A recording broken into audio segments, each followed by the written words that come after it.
Bismillahirrahmanirrahim. Assalamualaikum warahmatullahi wabarakatuh. Waalaikumsalam Waalaikumsalam warahmatullahi warahmatullahi wabarakatuh. wabarakatuh. Ya, ini sebenarnya harusnya sudah mulai kuliah ketiga ya, atau kedua ya. Tapi karena minggu kemarin kita sudah libur dan kebetulan liburnya ini juga banyak kegiatan sih. Untuk kemarin malamnya itu ada pengajian biasanya ya. Nah, saya tidak bisa dari kuliah minggu kemarin. Untuk itu saya berikan hari ini. Dan kuliah kita itu adalah kuliah dasar keahlian, sehingga nanti untuk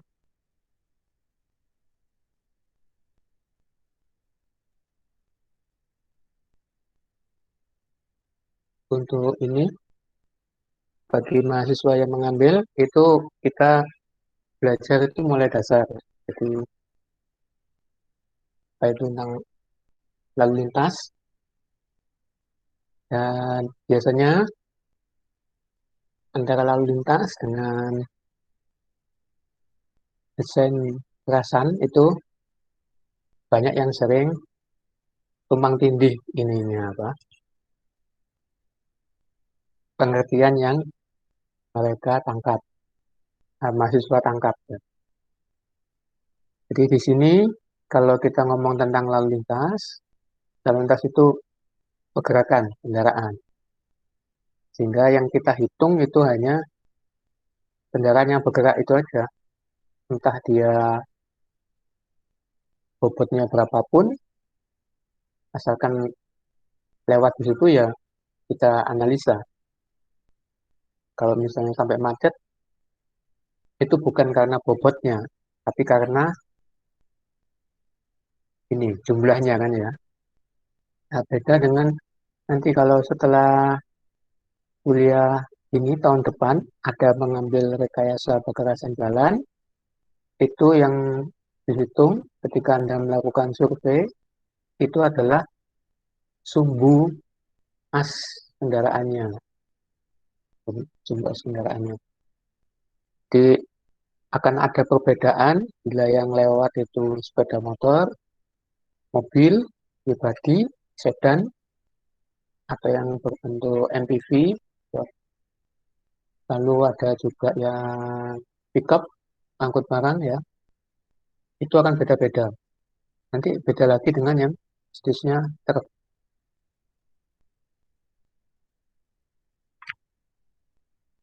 Dia harus dilihat bedanya di sana. Yang beda yang kedua adalah kayak lalu lintas, kita karena pergerakan, kita lihat pergerakan yang paling banyak. Sehingga kemudian timbul yang namanya jam puncak. Jam puncak, sehingga karena namanya jam puncak, itu periode yang kita amati hanya dalam waktu 1 jam. 1 jam ini juga yang perlu diperhatikan. 1 jam itu bukan misalnya 07.00 sampai 08.00 ya. Bukan itu, tapi 60 menit. Jadi dia bisa mulai 07.00 atau 07.05. Seperti kuliah kita kan tidak mulai 19.00, tapi 19.05. Sehingga kalau jam puncak, maka 19.05 sampai dengan 20.05. Oleh karena itu nanti kalau kita pelajari tentang bab survei nanti, itu Anda membuat kolom perhitungan antaranya, itu bisa per 5 menit, bisa per 15 menit. Per 15 menit ini biasanya itu adalah di jalan yang lurus saja ya. Seperti jalan Karimata ya teman. Lurus ya, satu ruas jalan. Lalu kalau di persimpangan itu kolom waktunya itu 5 menit. Anda menghitung jumlah kendaraan yang lewat itu berapa saja. Setelah 5 menit nanti ganti kolom lagi. Itu kalau simpang. Seperti simpang Perhutani ya misalnya ya. Simpang Perhutani atau di Gunung Batu itu nanti lakukan perhitungannya dibagi kolom per 5 menitan. Sebenarnya nanti mulai ngitungnya 19.05 yang kolom pertama 19.10 terakhirnya. Kalau di ruas jalan itu per 15 menit. 19.00 sampai 19.15. Jadi kalau sudah ditutup ganti kolom lagi. Gitu seterusnya ya. Sampai Anda melakukan survei itu minimal 1 hari. Full 24 jam.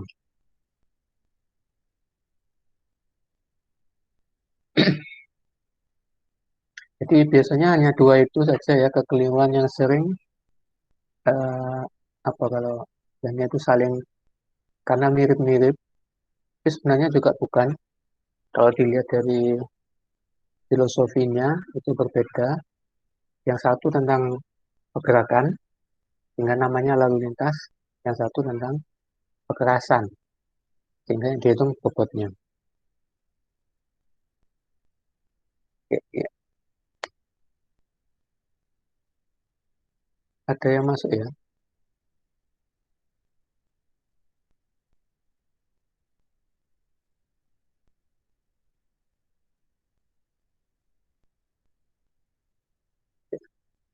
Yang ini masih kelihatan?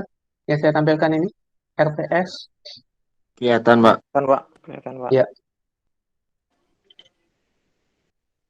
jadi RPS mata kuliah ini adalah rekayasa lalu lintas ketika kondisi normal ya. Sekarang kan kondisinya new normal. Jadi ada perbedaan di kode mata kuliahnya. Ini belum saya ganti. Lalu kalau capaian pembelajarannya ya mirip-mirip karena kita mata kuliah dasar keahlian, ini mirip-mirip. Ini nanti eh, mata kuliah ini ya tujuan saudara-saudara belajar itu ini. Bentar saya perbesar. Ya, dia mampu mengidentifikasi secara komprehensif tentang permasalahan dan karakteristik sistem transportasi perkotaan. Lalu yang kedua, mendefinisikan parameter lalu lintas dan menganalisis hubungnya dalam pemecahan analisis mikro arus lalu lintas. Yang ketiga, ini bisa menguraikan karakteristik pengemudi dan sifat kendaraan. Yang keempat, mampu melakukan pengambilan data dan survei lalu lintas di lapangan. Ini nanti saudara akan melakukan survei nanti. Terakhir, ini mampu melakukan analisis kinerja pada ruas jalan. Yang pertama, persimpangan bersinyal dan simpang tak bersinyal. Hanya tiga itu. Dan menyinggung tentang new normal karena adanya pandemi. Untuk semester kemarin itu full kita kuliah itu daring. Tapi untuk semester ini yang semester 2 itu diperbolehkan untuk di kelas. Sehingga nanti kita akan adakan beberapa kali pertemuan di kelas. Itu pertemuannya itu kita lakukan ketika kita mengadakan konsultasi. Karena nanti akan ada tugas ya. Di kesempatan kita hanya 7 kali maksimum. Untuk belajar ini saya akan berikan materi saja nanti. Nanti Anda belajar sendiri. Ya modelnya seperti itu. Ini nanti akan saya berikan materi. Kita bisa bagikan, maksud saya bisa bagikan materinya lewat study atau melalui WA Group. Kalau misalnya ada yang menyangkut eh, copyright, ya, Saya misalnya mengambil punya orang, itu akan saya bagikan di WA group. Tapi kalau buatan saya sendiri akan saya share di study. Jadi saya takutnya kalau di web itu kan ada masalah tentang hak cipta ya. Misalnya ada buku punya siapa gitu ya. Punya siapa, buku punya siapa itu saya seharusnya tidak boleh membagikan di study. Kalau yang ini, yang sedang saudara lihat itu, saya akan bisa bagikan di sana. Terus PowerPoint bisa saya bagikan karena saya bikin sendiri dan saya bagikan di SKD. Bagi yang belum tahu SKD, kita coba lihat sebentar ya SKD ya. Sudah tahu semua SKD? Nggak tahu, Pak. Sudah, Pak. Sudah bisa ya pakainya ya? Bisa, Pak. Iya, oke. Jadi nanti eh, untuk SKD, nanti jawabannya Anda upload di SKD aja ya. Karena di SKD nanti sudah saya atur menggunakan Google Form, itu akan terlihat saudara itu mengumpulkan jam berapa. Nah, itu nanti bisa menjadi ini apa?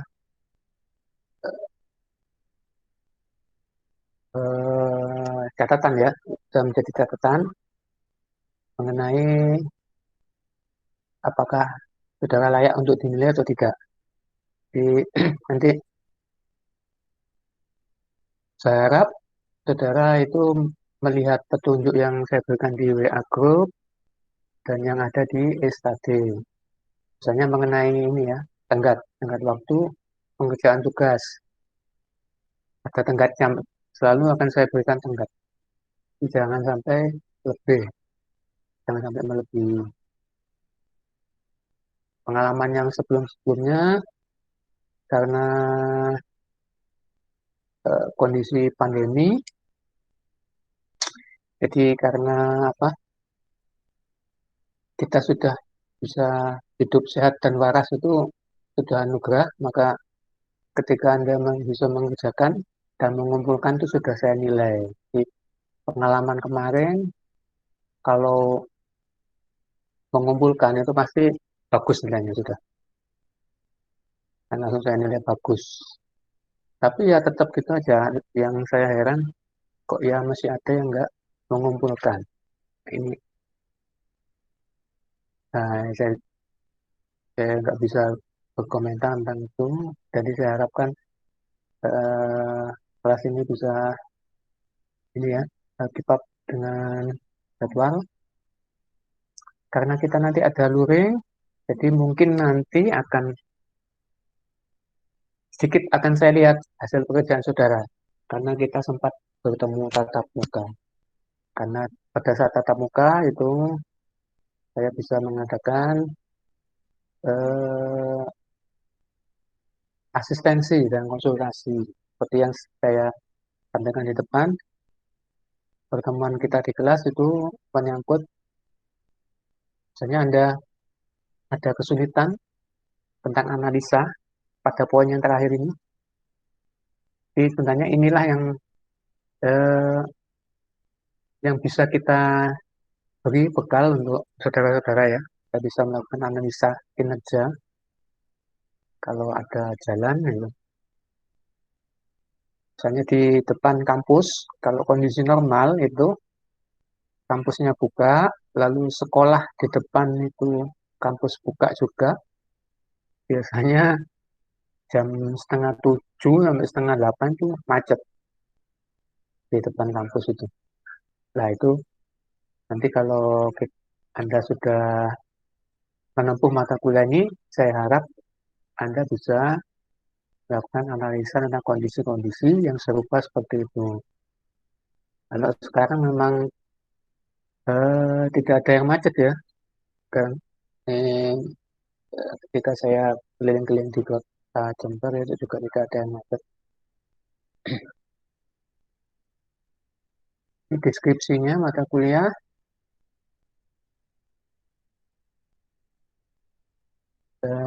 ini adalah bagan alir.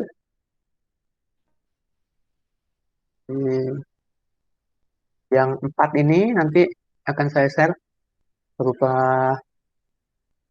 berupa PowerPoint dan bisa baca sendiri, juga bisa melihat dari web ya, dari web atau sumber apapun. Saya rasa ini pengetahuan umum kalau yang 4 ini ya, tentang apa itu karakteristik. Di karakteristik itu sedikit mungkin ya, saya singgung dulu. Kalau kita melakukan analisa lalu lintas, itu kita harus tahu ada 3 komponen ya yang dilihat. Ini juga sesuai dengan Undang-Undang LLAJ tahun 2009. Jadi undang-undang yang terbaru, ada 3 hal yang kita lihat itu karakteristik manusia, maksudnya ini pengemudi, karakteristik kendaraan, dan yang ketiga itu karakteristik lingkungan, dalam hal ini jalannya. Jadi misalnya seperti kasus di kabupaten, kalau saudara pernah baca berita, di Jakarta kan bulan Maret ini akan diterapkan tilang online, ya. Kalau Jember tidak bisa, belum saatnya. Kenapa? Seperti saudara tahu, jalan di Jember kan bagaimana ya? Ya itu. Eh, banyak ini, banyak yang masih berlubang jalannya. Kalau itu diterapkan, itu akan menyalahi Undang-Undang LLAJ tahun 2009. Jadi 3 komponen itu harus dalam kondisi yang minimal eh, bisa digunakan. Jadi pada batas minimum untuk layak beroperasi. Kondisi kendaraan juga begitu. Kalau misalnya diminta hanya kondisi yang bagus, ya mobil-mobil yang lama kan akan kena tilang semua. Contohnya itu LIN ya, angkutan umum di Kabupaten Jember. Kena tilang semua itu mas.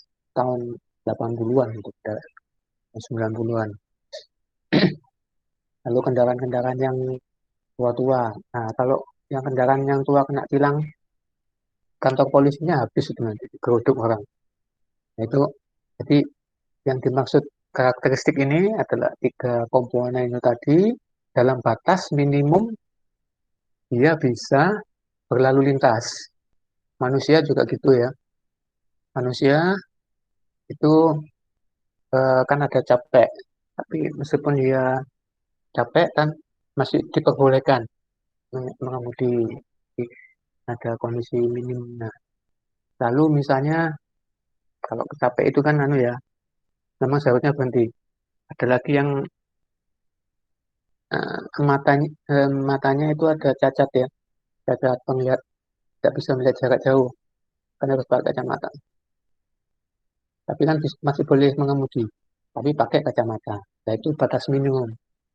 Kalau kita pilih kondisi yang bagus, nanti orang-orang dengan kondisi-kondisi misalnya matanya minus gitu ya, itu kan tidak boleh mengemudi. Banyak yang protes nanti. Sama juga dengan kendaraan itu tadi, kalau yang kita kita gunakan ada kondisi bagus, mobil-mobil kan harus 5 tahun ke bawah, minimal maksimal tahun 2016, kurang dari 2016 kan nggak boleh. Ya itu seperti itu karakteristik. Terus kecepatan, waktu perjalanan dan penundaan, ya ini sudah dibaca nanti ya. Nah ini kapasitas dasar dan volume lalu lintas nanti akan saya jelaskan lebih lebih ini. Sebenarnya juga ada di web juga pengetahuan umum. Nah, ini nanti mengantar kepada cara Anda melakukan analisa nanti. Kapasitas itu adalah rancangan yang dibuat di jalan ya, Anda bikin jalan untuk lebarnya berapa itu kan kapasitas dasarnya. Ketika ada kendaraan yang lewat, kalau dia masih bisa dilayani oleh kapasitas, itu tidak akan terjadi macet. Kapan terjadi macet? Kalau volume lalu lintasnya itu menyamai kapasitas. Di volume dibagi kapasitas, itu namanya derajat kejenuhan. Di derajat kejenuhan itu adalah perbandingan antara volume lalu lintas dengan kapasitasnya. Kalau volume yang merupakan penyebut itu nilainya kurang dari pembilangnya kan di bawah 1 ya, di 0, kalau 0, dia masih aman.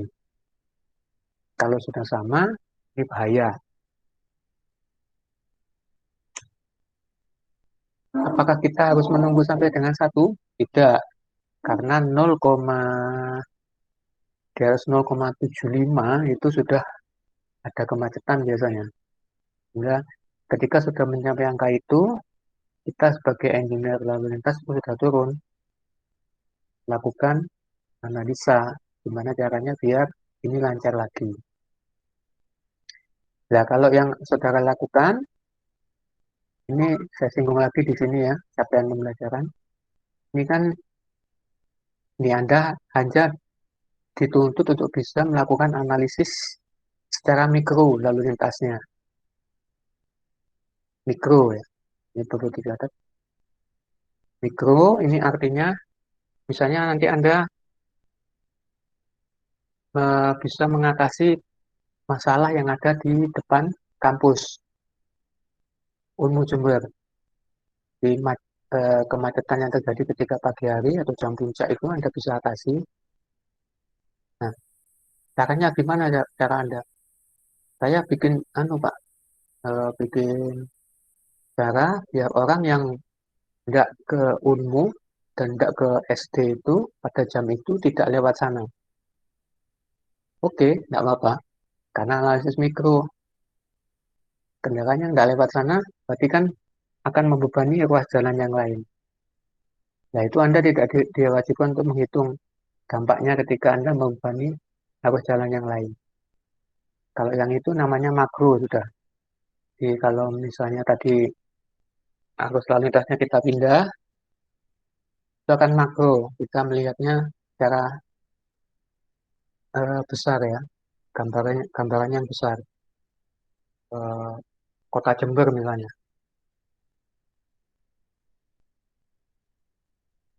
itu makro. Kalau mikro ya seperti itu, di depan kampus misalnya, atau di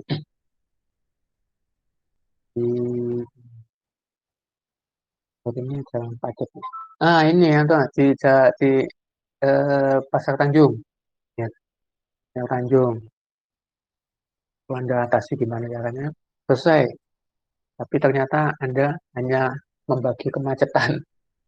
Tidak apa-apa, itu karena mikro memang. Anda hanya diminta untuk mikro. Tidak salah. Jadi memang kalau Anda ingin bisa makronya, nah itu nanti Anda bisa mengambil mata kuliah yang selalu lintas lanjut, mata kuliah pilihan.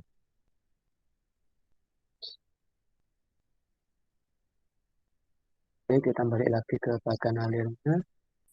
Kalau sudah mempelajari ini tadi, itu Anda nyampe ke ini, cara survei, lalu bagaimana cara menyajikan data hasil surveinya.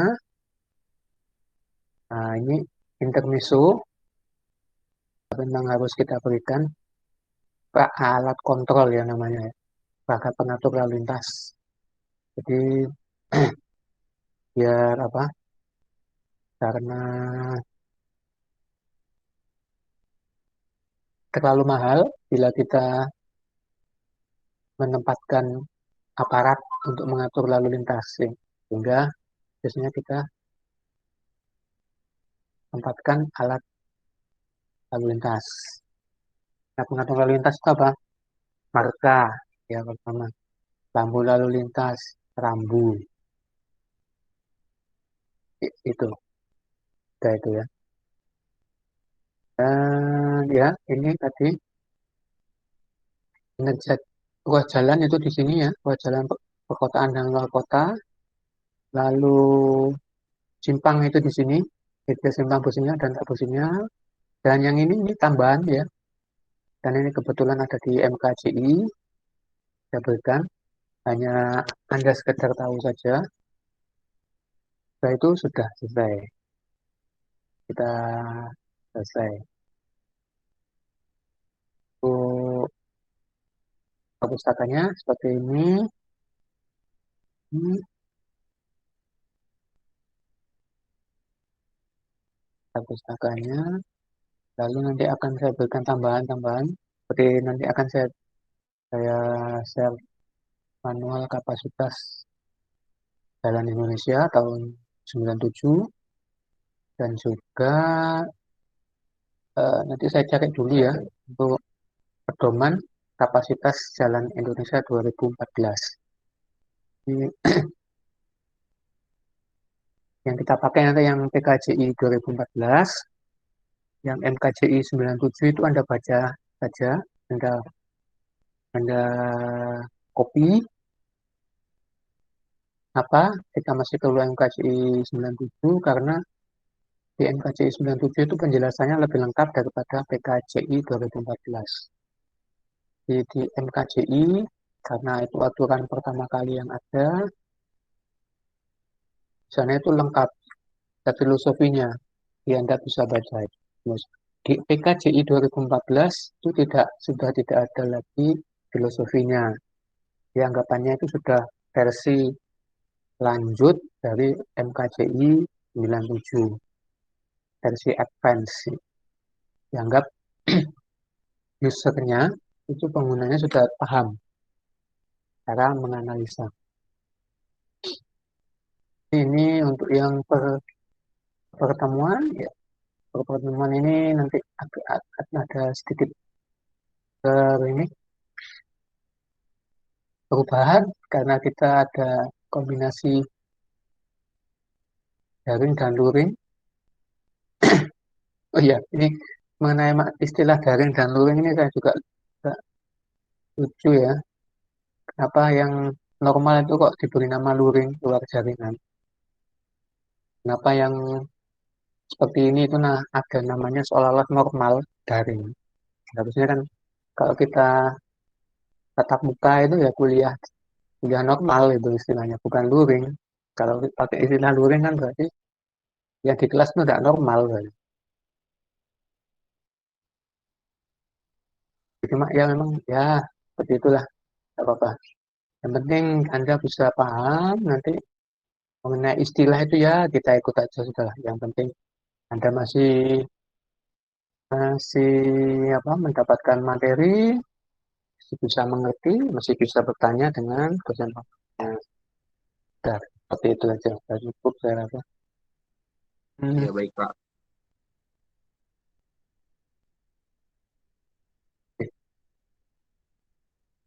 Jadi ini untuk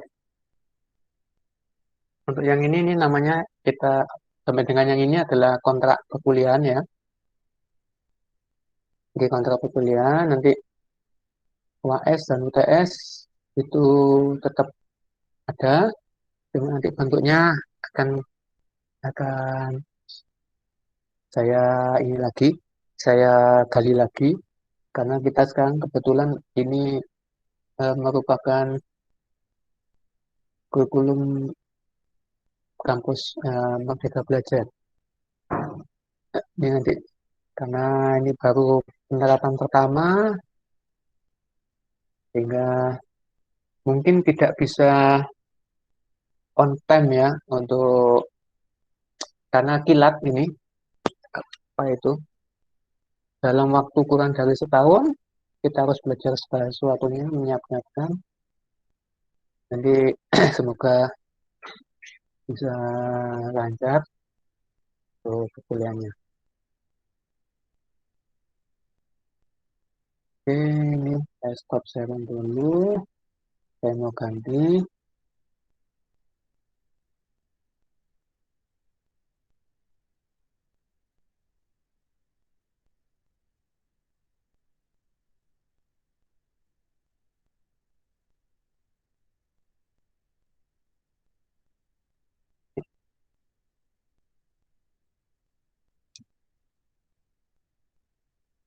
Kelihatan ya?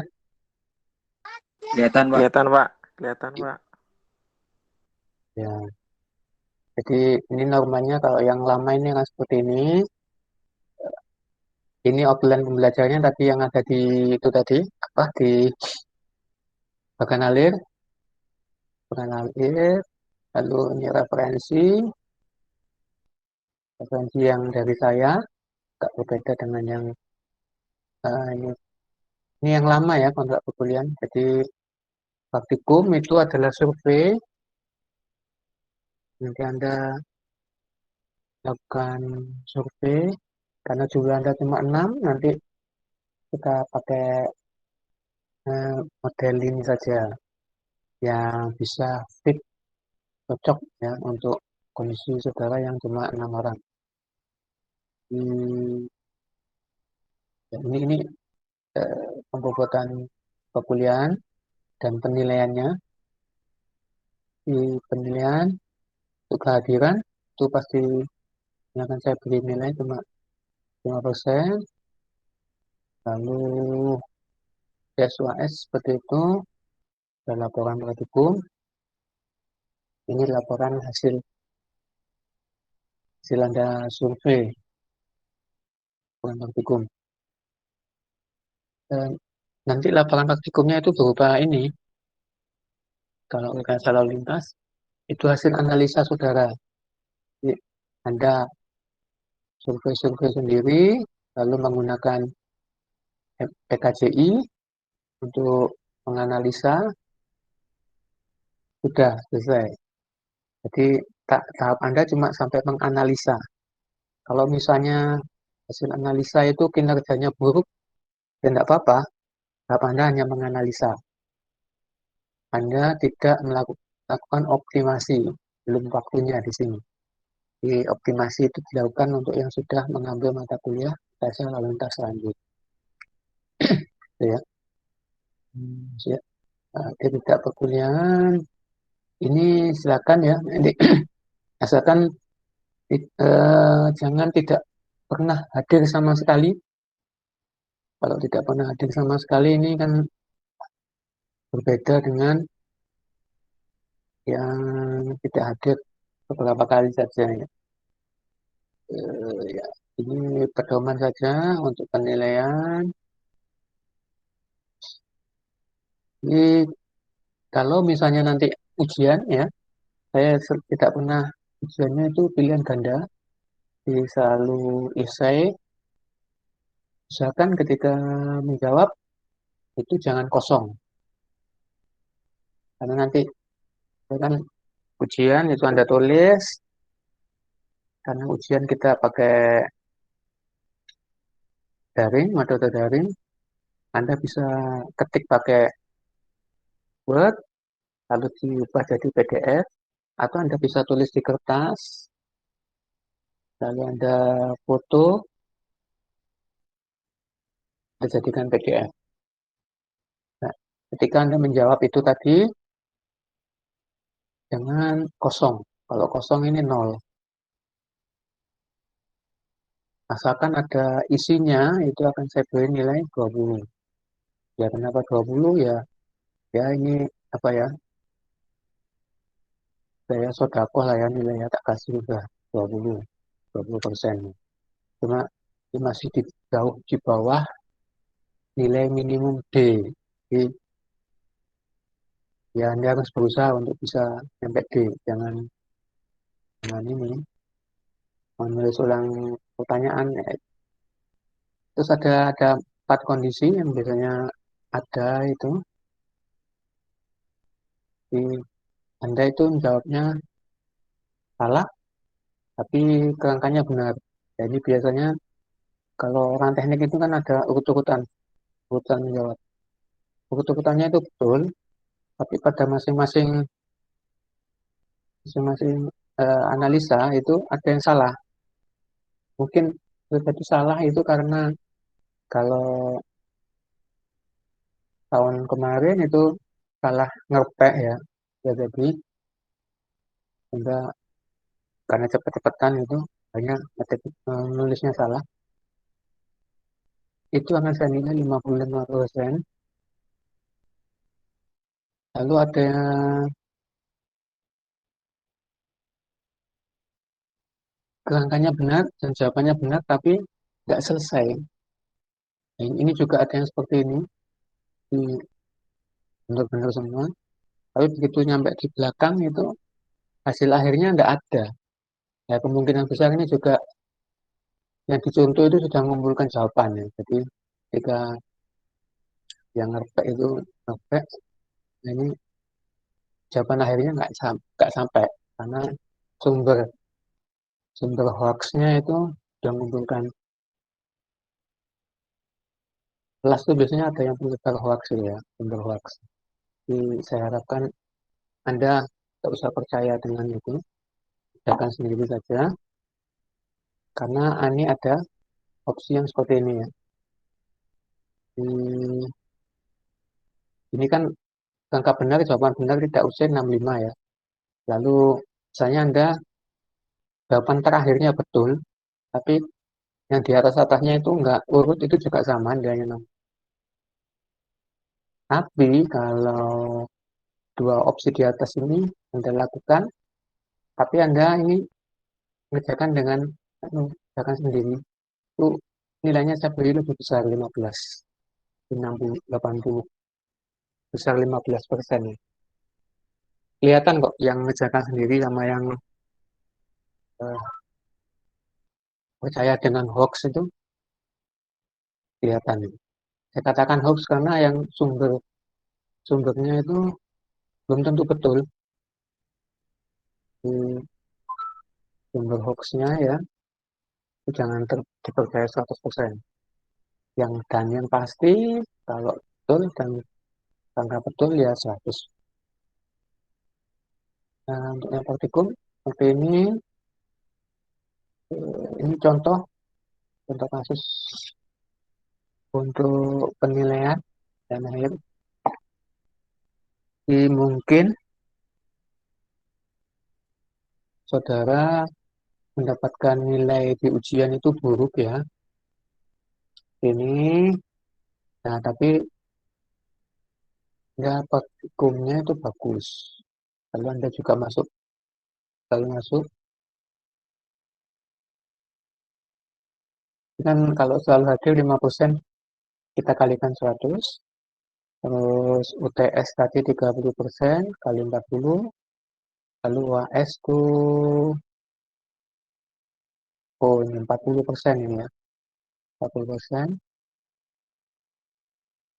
kali 50, terus ini 100, nah ini kali 25 ya, 25%. Jadi nilainya masih 62. 62 ini sudah B ini ya, 62 sudah B. Sudah bagus. Ini salah di contoh yang seperti ini.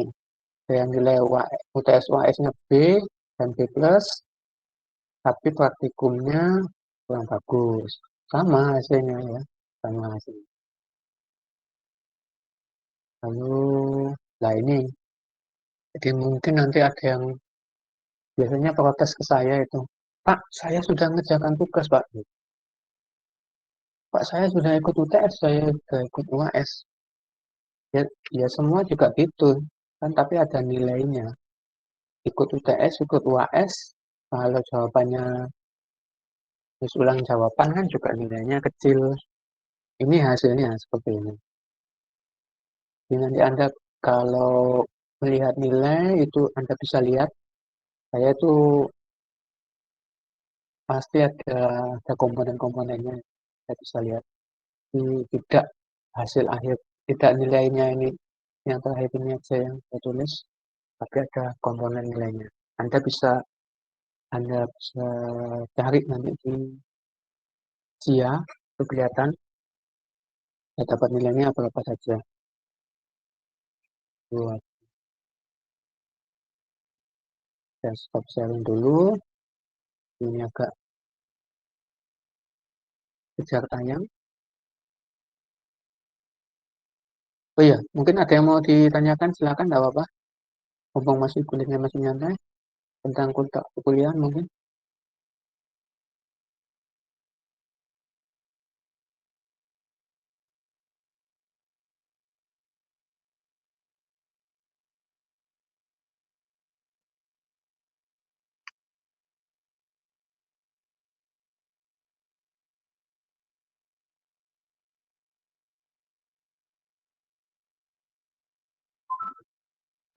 Ya, kalau tidak ada, kita lanjutkan ya tentang karakteristik. Bentar aja. Di, itu tadi jelas waktu saya jelaskan tentang bagan alir, itu ada 3 komponen, manusia, kendaraan, dan lingkungannya. Di sini, selain jalan, ternyata lingkungan itu, yang dinamakan lingkungan itu adalah jalan, kontrol akses, dan lalu lintasnya. Kontrol akses dan sistem kontrol ini. Lingkungan ini kalau yang di sini, hmm, ini sekitarnya. Jadi kalau jalan itu kan ada ruang milik jalan ya, ruang manfaat jalan. Di luar itu, di luar ruang manfaat jalan dan di luar ruang pengawasan jalan. Jadi kadang-kadang kan ada pasar melimpah seperti itu. Atau mungkin ada car free day atau jalannya disewa buat mantenan. Itu yang dimaksud lingkungan, lingkungan yang ini. Tapi kalau kesemuanya ini yang dinamakan eh, istilahnya lingkungan. Lingkungan. Kalau menurut istilah hukum di Undang-Undang Lalu Lintas Angkutan Jalan tahun 2009.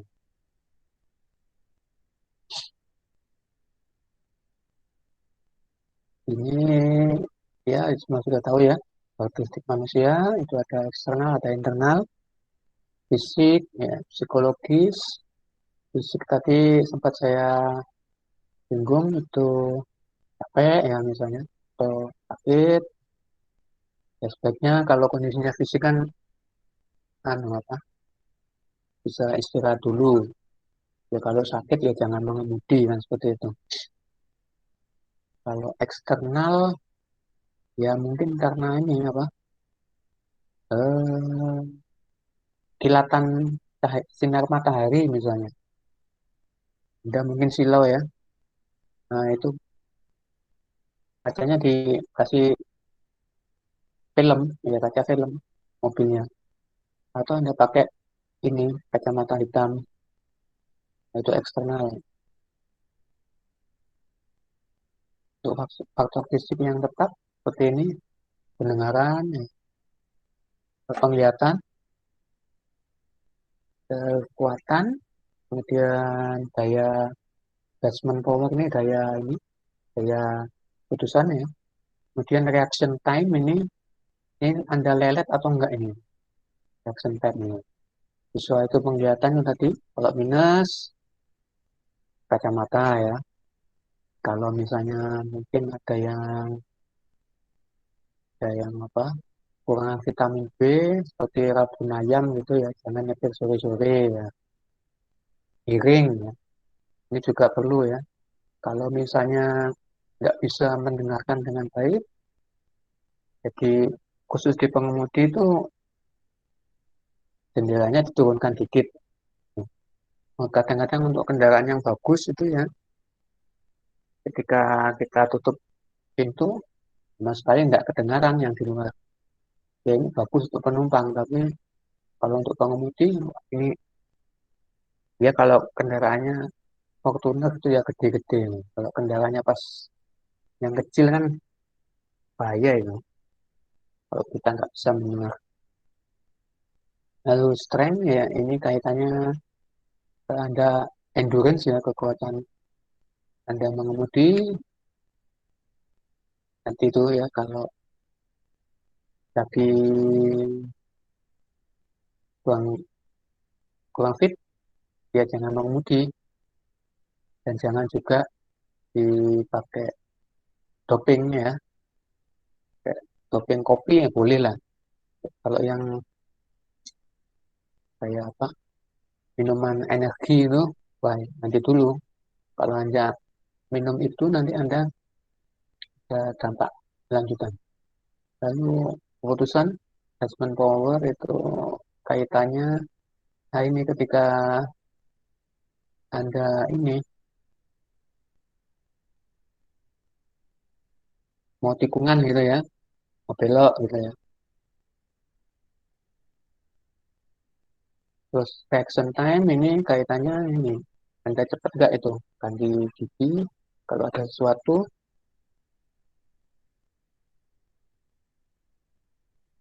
Reaction time itu dan judgment power ini biasanya paling ke atau yang kesemuanya ya fisik. Kalau yang sangat prima, ya ini berarti akan cocok untuk jadi driver. Khususnya ini, kalau Anda punya semuanya, Anda bisa ini, banyak kuliah, nyambi jadi ojol gitu ya. Bisa, ya. Nah, faktor sementara ya ini, tapi yang mempengaruhi climate itu apa ya,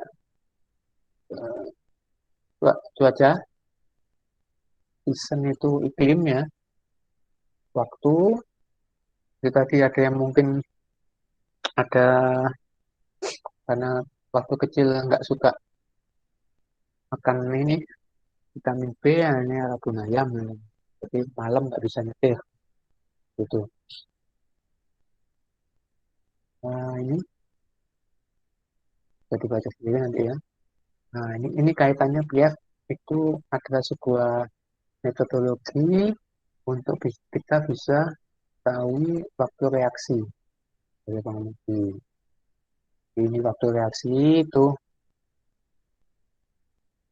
urut-urutannya seperti ini ya. Jika Anda melihat sesuatu, sesuatu itu apa? Dalam kajian ini yang dilakukan oleh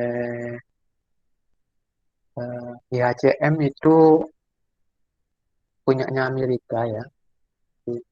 Mereka mengetesnya itu kalau mobil melaju, lalu di depan itu ada penghalang. Nah, ini pengemudi yang melihat penghalang itu apa yang dilakukannya? Tuh. Yaitu nanti dari beberapa kejadian itu dihitung reaksinya berapa. Nah, dari metode itu tadi, terus pengulangan, pengulangan ini, perhitungan itu didapatkan bahwa waktu bias itu waktu reaksi dari mulai persepsi sampai collision ya terakhir itu 2,5 detik rata-rata ya manusia normal gitu. 2,5 detik. Kalau 2,5 detik Anda misalnya pegang Formula 1 ya, itu 280 km per jam, Anda reaksinya 2,5 detik, arti Anda sudah kelewatan berapa? 1 detik itu 80 meter. Ya. Kalau Anda telat ngerem itu sudah hampir seperempat kilo. Sehingga kalau beda memang ya untuk pembalap dengan orang normal. Orang normal ya 2,5 detik. Untuk pembalap bisa kisaran 1 detikan itu ya. Atau kurang malah, kurang dari 1 detik. Tapi ya memang begitu. Bedanya seperti itu. Kalau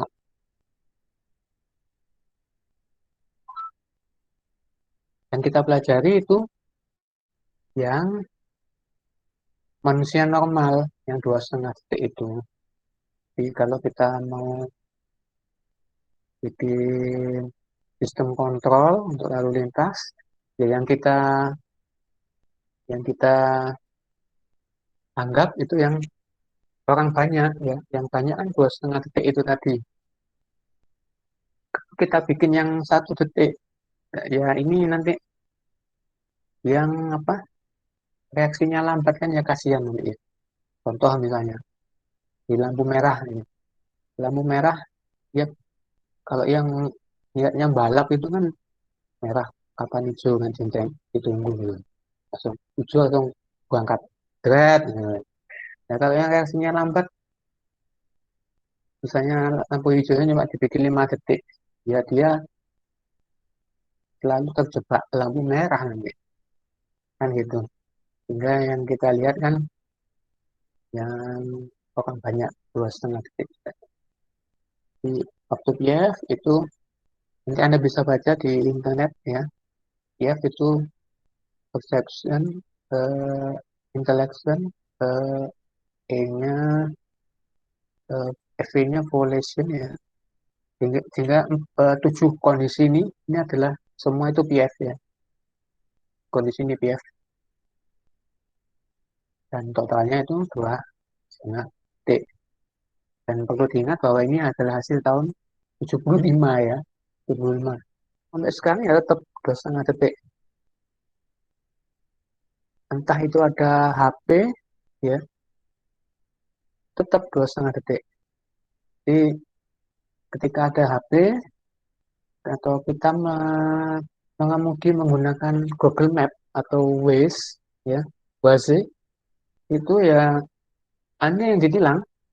Jadi bukan kita menyesuaikan waktu PF-nya jadi lebih lama karena kalau dia 2,5 detik, ketika Anda melihat terus melihat ke jalan lagi itu 2 detik sudah Mas ya.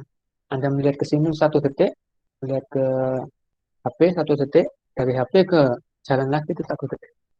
Kan 4,5 detik. Misalnya. Kalau kita bikin penyesuaian seperti itu, nah, ya ini terlalu banyak yang harus diubah. Sehingga yang bisa dilakukan adalah yaitu yang nelpon sambil nyetir ya, ditilang. Apalagi yang SMS-an, pasti ditilang juga. Kan kelihatan nanti ketika ditilang online itu ya dan pakai kamera itu kelihatan Anda di, di balik pengemudi balik kemudi itu mutek HP atau enggak itu kelihatan. Nah, nanti akan ditilang di itu ya mulai tahun 75 sampai sekarang tetap 2,5 detik. Ini gambarnya seperti ini seperti pengemudinya gambarnya seperti ini. Ini adalah apa ya kinerja kendaraan jadi manusia ya sampai dengan waktu itu manusia karakteristik manusia kalau yang ini kendaraan kendaraan ya ini Anda tinggal lihat saja itu eh, di produsen itu kan biasanya bikin bikin brosur di brosur itu ada semua ini tahanan inersia tahanan gelinding tahanan udara tahanan kelandian kekuatan mesinnya remnya itu pakai apa sehingga kekuatannya kita bisa tahu itu ada semua. Nah, misalnya produsen itu sudah mengklaim dia sudah pakai ini, sudah pakai itu, keamanannya tinggi. Ternyata ada kecelakaan, apa yang harus dilakukan? Me- mengikuti ya berdasarkan amanah Undang-Undang ULC tahun 2009, berarti kendaraannya yang harus diuji lagi yang kecelakaan itu. Apakah dia sudah betul itu pabrikannya, prinsipalnya ya, prinsipalnya itu sudah betul nggak sesuai sesuai apa yang mereka klaim brosur. Nah, bisa jadi jika Anda beli mobil ya, ada orang beli mobil itu minta diskon terlalu banyak sehingga sama pemilik showroomnya itu dipretelin banyak. Ya ini yang menyangkut kinerja kendaraan sama kinerja keamanan biasanya diambil ya di pintu itu kalau Anda copot ya pintu mobil lapisan yang di dalam itu Anda copot itu kalau mobilnya mahal itu ada ada bar, eh, saya ngomong bar itu berarti apa? Pipa ya, pipa, pipa pelindung kalau mobil yang mahal. Nah, pipanya ini agak tebal, bisa tebalan itu lebih dari setengah senti ya, 5 mili, lebih dari 5 mili ketebalan pipanya. Dan makin mahal biasanya itu ada lebih dari satu di pintu ya, pintu depan, pintu belakang. Kalau yang paling mahal ya kendaraan di atas di atas 300 juta, di belakang juga ada. Kalau yang LCGC ya jangan diharap itu ada. Kalau Anda punya bengkel las ya ditambahi aja. Gunanya itu untuk apa? Yang dibentuk bila ada tabrakan dari samping itu melindungi, sangat melindungi. Yang dilakukan tes biasanya untuk menguji kinerja ini mobil itu dites tabrak depan. Jadi kan ada airbag gitu ya, keluar. Terus safety beltnya di mana? Terus di belakang biasanya itu yang row kedua, di belakang pengemudi itu kalau tes safety itu yang dipasang itu adalah bayi biasanya, boneka bayi dengan ini apa? Keretanya biasanya. Nanti dinilai, cuma tesnya memang itu, tabraknya dari depan. Realnya kalau terjadi kejadian kan nggak mungkin kita bisa ngatur kalau laka lantas harus dari depan. Ada yang dari sampingnya, ada yang dari depan, ada dari belakang. Nah itu tadi, yang dari samping itu dilindungi oleh besi. Dan biasanya kalau yang sudah 200 juta ya Avanza itu ya, Avanza untuk baru ada ya, di pengemudi. Di belakang nggak ada pengemudinya biasanya. Minimal di depan itu ada, pintu yang depan dua ada. Nah yang berikutnya untuk jalan itu yang perlu kita perhatikan itu ketika jalan itu tikung, alat alinyaman horizontal itu tikungan ya, atau naik turun, alinyaman vertikal dan jarak pandangnya, jarak pandang. Jadi, ini, oleh karena itu untuk kaitan dengan jarak pandang, biasanya beberapa waktu sekali itu dinas perhubungan itu mangkas dahan pohon. Biasanya sebelum musim hujan biasanya, kalau mereka mau motong itu sebelum musim hujan, seperti itu. Hanya sekedar tahu saja ya untuk karakteristik karakteristik ini. Kalau Anda ingin lebih tahu detail, Anda bisa baca karena ini masih general knowledge.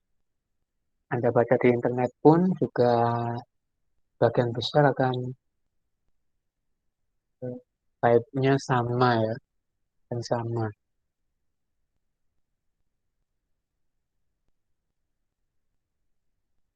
Oke, kita sampai di sini dulu. Mungkin ada yang mau ditanyakan. Gak ada, Pak. Cukup, Pak. Nah, ini cuma 4 yang masuk. Yang lainnya kemana? Kalian tahu nggak?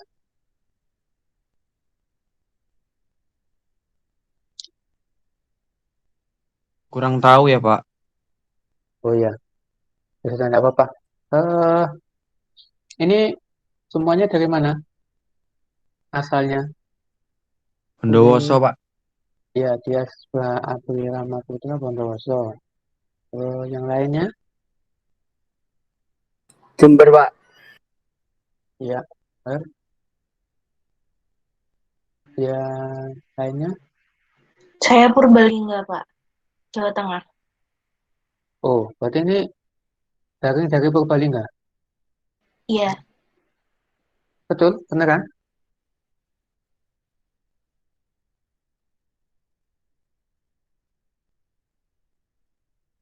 Nah, yang dari Purbalingga ini kok tahu ini Unmu Jember dari mana?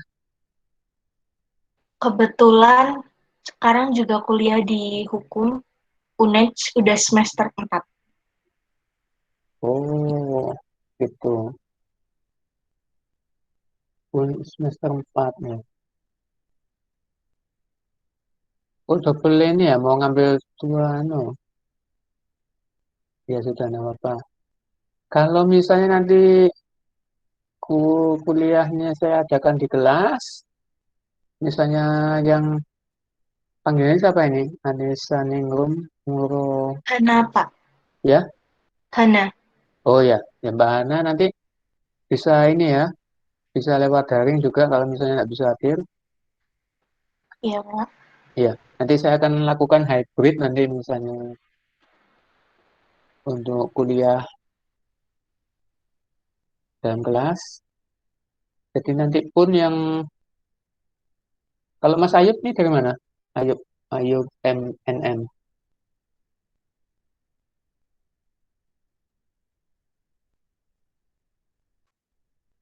Dari Jember juga, Pak. Dari Jember ya. Oh ya sudah. Oh, ya, jadi nanti yang bisa hadir di kampus sementara ini sambil menunggu eh, kondisinya lebih baik ya. Sementara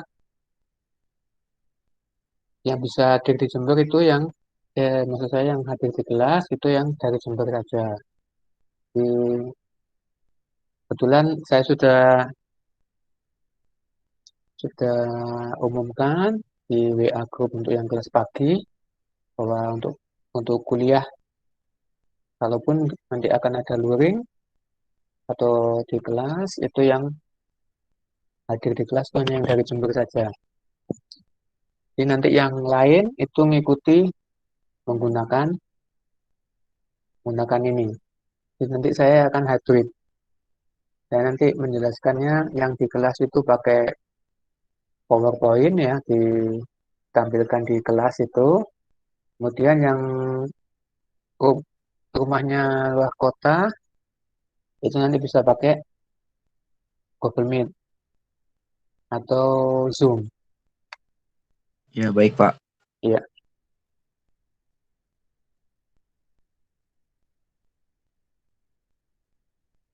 ya sudah sementara itu dulu ya, Pak Bapak. Iya, Pak. Iya, Pak. Kalau tidak ada yang ditanyakan, kita akhiri saja.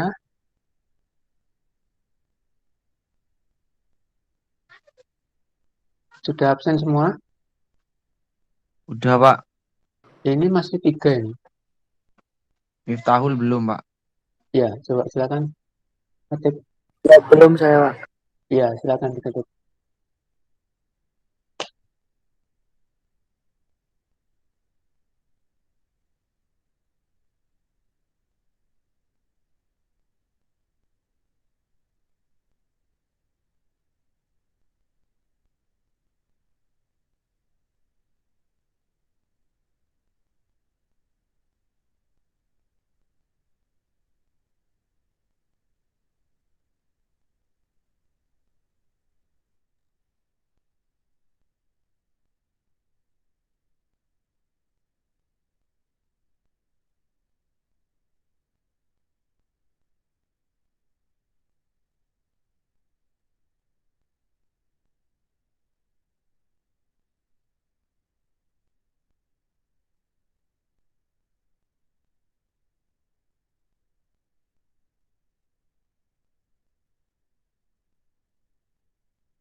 Sudah, Pak.